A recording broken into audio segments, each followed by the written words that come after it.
The Adventures of David Perkins. Like, subscribe, comment. Hello and welcome to The Adventures of David Perkins. This time I am walking around St Mary's Old Church at Clophill in the county of Bedfordshire. Although it is possible that a church has stood on this site for some time prior, it is only in the year 1145 that a record exists for the church's first vicar, recorded as Robert, priest of Clophill. The church seen today was likely constructed in the late 14th century using ironstone rubble with ashlar dressing. The large perpendicular windows are made from Tottenhoe clunch, a type of chalk.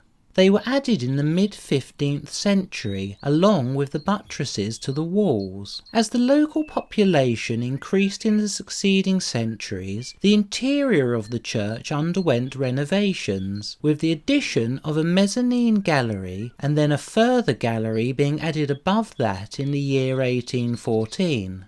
Yet despite these new additions to the church, the local population had outgrown the church's capacity to hold them, and the rector of the time, the Reverend John Mendham, planned to enlarge the structure by adding a new aisle on the north side.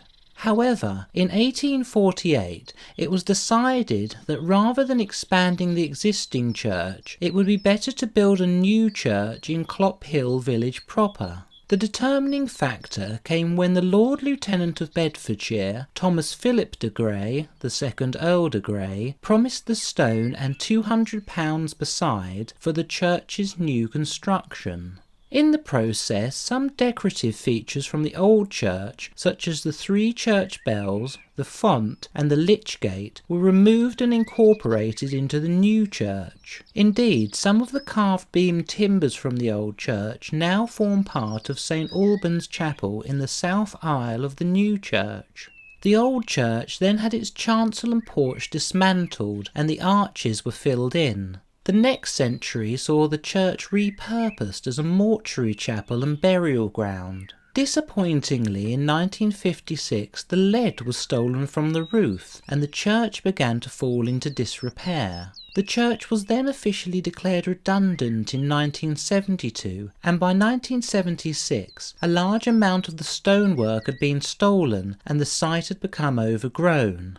The local council then took control of the site the following year, and in 2014 the steps up to the tower were made good and an observation deck was installed.